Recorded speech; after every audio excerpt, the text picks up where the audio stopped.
but he made us understand this is what proves how the cells receive every single thought you think. The biology of beliefs is what that book is. So beliefs. So think about integration, integrating with your client, connecting with your client, tapping into the unconscious, that energetic field, if you want to think of it like that. I don't care what words you put on it. Something magical happens. And the interesting thing is this isn't new. This isn't new, right? If those of you that have studied some of the history of hypnosis, like I said, I'd love to take a year off and just study it more, because it gets even more fascinating every time I do it. All the way back to when they used prayer, and they still do sometimes. Prayer would heal people, all the different healing modalities through the centuries. Some of them, if you read about them, it's like, oh my gosh, they were doing that to people, And yet, guess what? Sometimes it cured them. Everybody knows Anton Mesmer, right? Mesmerism, that magnetic fluid. He had a few things in there. I actually talked to my husband about this the other night. Magnetic energy, he understands the science side of it. But he had some ideas without any kind of instruments that could detect that stuff. He actually was tapping into something that was really there and interpreting it with whatever best efforts he had at that time. But there was something magnetic that would happen when he would pass hands over people, or wands, or whatever he was using, or magnets, right? And then we get into a little bit later, some of his people that studied with him came about later, and then they said, well, you know what, we're noticing that people don't have to writhe on the ground and go through convulsions like they did with Mesmer, because he thought that was pretty cool, watch me make you writhe on the ground. Right? But then they started, I think it was Charcot who said, that you don't even need induction. You don't even have to necessarily do an induction. So then I think, well, now we're talking about more like something, and this is what, the 18th century or something, more like conversational hypnosis, right? So I did a seminar with Michael Watson recently, and we were talking about doctors and trance work and how hypnotists can help. And I said, one of the questions led me to the comment of, well, when isn't someone in trance? If a doctor is talking to someone and telling them all the worst case scenarios, which by law they have to do, by today's standards, right?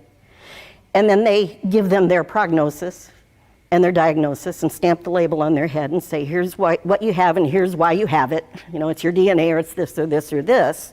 Behavioral things sometimes, whatever it is, with the best efforts that doctor has. And that person is in trance, right? It's called prestige suggestions when it's coming from a doctor. And most people just take it, and the belief system takes it in. The filters kind of let it go. It goes at the unconscious level, and we all know there's a lot of stories out there about people who didn't believe that. And we also know that's one person's, from their background, what they know, what they've learned. And the thing is, there's all kinds of evidence that, well, actually Bruce Lipton, in one of his articles, he says 1/3 of all healing, including from surgeries, is placebo effect. I actually think that sounds a little low. And I didn't catch where he got those stats from, but I trust him enough to know that has to be published out there somewhere. And again, all these published stats, you can go out there and find evidence for almost anything that you want to believe. Here's the way I approach this work, because probably, I'm guessing there's other people in here like this, because I think a lot of people that end up in hypnosis got there because of a story like mine, where I had a back injury when I was 19 years old. And I'm standing in front of the doctor. Now, back in those days, because I'm pretty old, I'm on Medicare now, so, I'm standing there, and, the doctor, you don't question doctors in those days. And I was from a small town. And he started talking to me about this devastating, and he showed me this picture that was disgusting of my back all crooked and stuff. And he said, you're never going to be able to this and this and this. And he says, we're going to have to do some surgeries, and, there's no guarantee. At some point, my brain just went blah, blah, blah, blah, blah. I don't remember the details, except it was a horrible story. But there was something inside of me that said, no. And it wasn't my conscious mind, and it wasn't anything that I was taught by anybody, because everybody else would have said, no, you got to listen to the doctor and go get that surgery. But it was so absolute. So something tells me that the reason we keep reinventing these things in hypnosis and psychology and science and medicine and all this is because that information keeps getting passed down somehow, intelligence, if we open up to it. Robert Otto talks about living on a gold mine. If you live on a gold mine, You've all heard him, those of you that have been here before. But if you don't know it's there, it can't help you. You can't do anything with it. I am so excited about this point in our history. I just have this sense. I have a feeling. I think you have it too, because I'm watching your face. I have a feeling that all of us in the hypnosis world and those that are coming into it and they're excited about it and that really do understand there's something here. There's something really special about hypnotists, hypnotherapists, consulting whatever name you want to call yourself, hypno coach, right?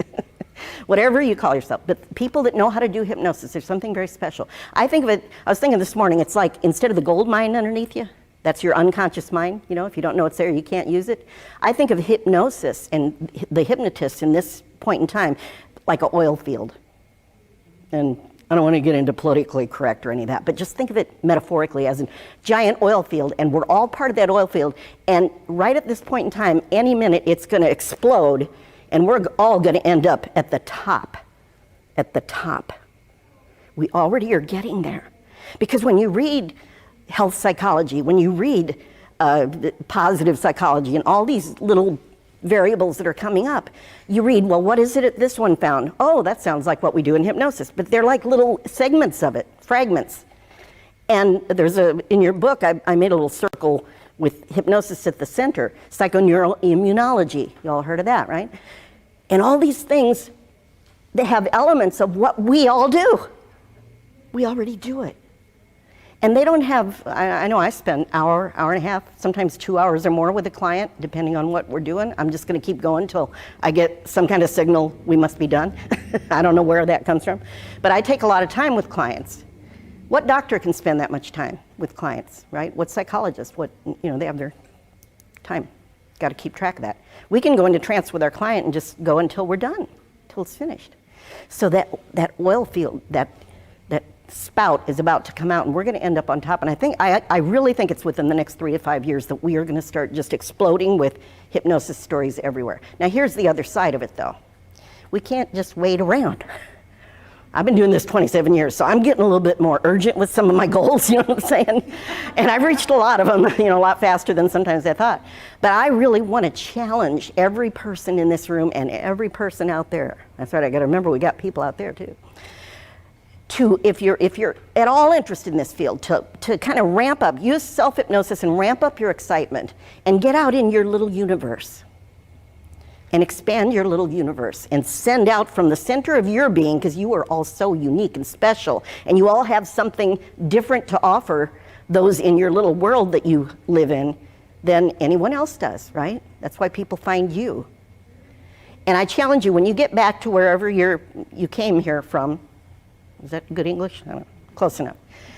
To expand your little world, to really up the level of excitement, enthusiasm. Dr. Ann Spencer, she used to say, make your cells sizzle with enthusiasm. It's kind of hard to say, a lot of words, but I get it, right? Really get it excited, because you know what? Life is short, and life is long. If our eyes open in the morning, there's something we can still do, right? So I'm going to challenge all of you to go and be an ambassador for this field.